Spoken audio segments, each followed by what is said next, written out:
नमस्कार सर्वांना. एस.आर. क्लासेसमध्ये तुम्हा सर्वांचं मनपूर्वक स्वागत आहे. मागच्या भागात आपण इतिहासाचा एक टप्पा पाहिला, ज्यात आपण इतिहास काळाची विभागणी, मानवाची उत्क्रांती, माणूस सदृश्य वानर, त्यामध्ये कुशल मानव, ताठकण्याचा मानव, शक्तिमान मानव, बुद्धिमान मानव आणि प्रगत बुद्धीचा मानव यांच्याविषयी सविस्तर आणि परीक्षेच्या दृष्टिकोनातून उपयुक्त अशी माहिती पाहिलेली आहे. आणि याचा व्हिडिओ आपल्या YouTube चॅनलवर अपलोड केलेला आहे. तो तुम्ही सर्वांनी सुरुवातीला व्यवस्थितरित्या पाहून घ्यायचा आहे व त्याचा अभ्यास करायचा आहे. आणि आज आपण सुरुवात करणार आहोत इयत्ता 5वी इतिहास भाग क्रमांक 2 आपण असे घडलो. तेव्हा तुम्ही सर्वांनी व्हिडिओ शेवटपर्यंत स्किप न करता नक्की पहा, ज्याचा उपयोग तुम्हाला येणाऱ्या TET 2026 या परीक्षेत गुण मिळवण्यासाठी नक्कीच होईल. चला तर मग सुरुवात करूया मानवाच्या उत्क्रांतीच्या टप्प्याचा उर्वरित भाग. अश्मयुग. तर अश्मयुग म्हणजे काय?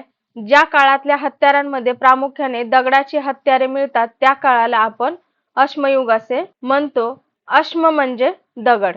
अश्मयुगाच्या काळाचे 3 कालखंड पाडले जातात. या दोघांनी आघात तंत्राने हत्यारे बनवली. शक्तिमान मानवाने दगडाचे हत्यार बनवण्याच्या तंत्रात प्रगती केली आणि लहान आकारांची हत्यारे तयार करू लागला. पुराश्मयुगामध्ये दगडी हत्यारे बनवण्याचे तंत्र कोणाला अवगत झाले होते? तर शक्तिमान मानवाला. बुद्धिमान मानवाने दगडी हत्यारे करण्याच्या तंत्रात क्रांती घडवून आणली आणि लांब पातळ पाती करण्याचे तंत्र विकसित केले. त्यात आहे सुरी, टाचण्या, टोचा, चिन्नी यासारखे विविध प्रकारच्या बनविले. मध्य प्रदेशातील होशंगाबाद जवळ नर्मदा नदीच्या काठावर हातनोरा नावाचे गाव आहे. या गावच्या परिसरात अश्मीभूत कवटी आणि खांद्यांचे हाड यांचे अवशेष मिळाले. ते अवशेष एका स्त्रीचे आहेत. त्याच्यानंतर आहे बुद्धिचेरी जवळ असलेल्या एका गावच्या परिसरात अश्मयुगातील एका बालकाचे अश्मीभूत कवटी मिळालेली आहे. बालकाची अश्मीभूत कवटी कोणत्या ठिकाणी मिळाली? तर बुद्धिचेरी जवळ असलेल्या एका गावाच्या परिसरात. आता महाराष्ट्रात पाहूया पुराश्मयुगीन स्थळे कोणती आहेत. महाराष्ट्रातील पुराश्मयुगीन स्थळापैकी नाशिक जवळचे गांगापूर आणि नेवासा जवळचे चिरकी निवासी ही स्थळे प्रसिद्ध आहेत. याच्यावर परीक्षेत प्रश्न विचारला जाऊ शकतो की महाराष्ट्रातील पुराश्मयुगीन स्थळे कोणती? तर त्याचं उत्तर असेल नाशिक जवळचं गाणगापूर आणि नेवासा जवळचे चिरकी निवासी. गंगापूर हे गोदावरी नदीच्या काठावर आहे, तर चिरकी नेवासा हे प्रवरा नदीच्या काठावर आहे. त्याच्या पुढील कालखंड आहे मध्य अश्मयुग. भारतात अनेक ठिकाणी मध्य अश्मयुगीन अवशेष मिळालेले आहेत. राजस्थानमधील बागोर, मध्य प्रदेशातील भीमबेटका, गुजरातमधील लांगण आणि महाराष्ट्राच्या जवळ जिल्ह्यातील पाटणे ही काही महत्वाची मध्य अश्मयुगीन स्थळे आहेत. ही सर्वांनी लक्षात ठेवायची आहेत. त्याच्या पुढचा कालखंड आहे नवाश्मयुग. तर नवाश्मयुग म्हणजे काय? तर नव्या प्रकारची हत्यारे घडविली जाण्याचा काळ म्हणून त्याला नवाश्मयुग असे नाव दिले गेले.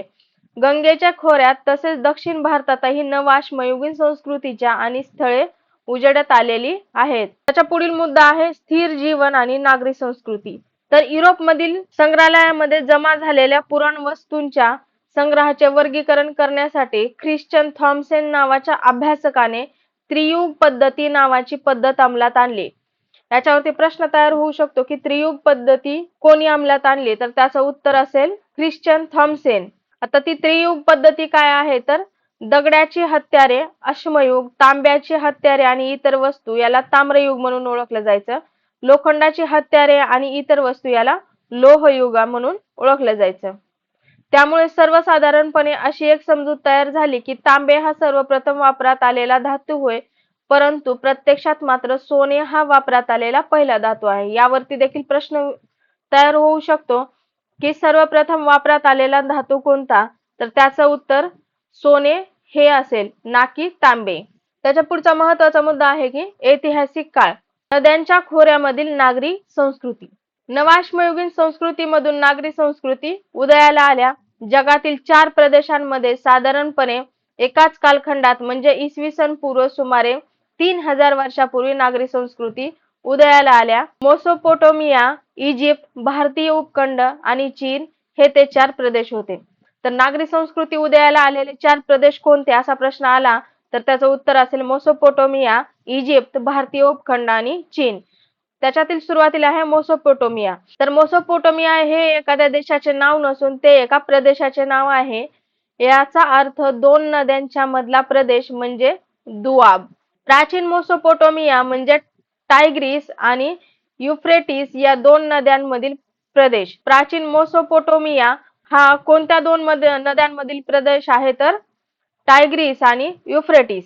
या दोन्ही नद्या प्रामुख्याने तुर्कस्तान, सिरिया या देशांमधून वाहतात. तर मेसोपोटेमिया मध्ये ऊर, उरक, निप्पूर यासारखे प्राचीन नगरे होती. त्याच्या पुढील आहे इजिप्त. आफ्रिकेच्या उत्तरेला सहारा वाळवंटाच्या पूर्व भागातील नाईल नदीच्या खोऱ्यात एक समृद्ध प्राचीन नागरी संस्कृती बहरली. ती संस्कृती म्हणजे इजिप्तची प्राचीन संस्कृती. तर इजिप्तची प्राचीन संस्कृती कुठे बहरली होती तर आफ्रिकेच्या उत्तरेला सहारा वाळवंटाच्या पूर्व भागात नाईल नदीच्या खोऱ्यामध्ये. सर्वांनी लक्षात ठेवा हे पण. त्याच्यानंतर आहे चीन.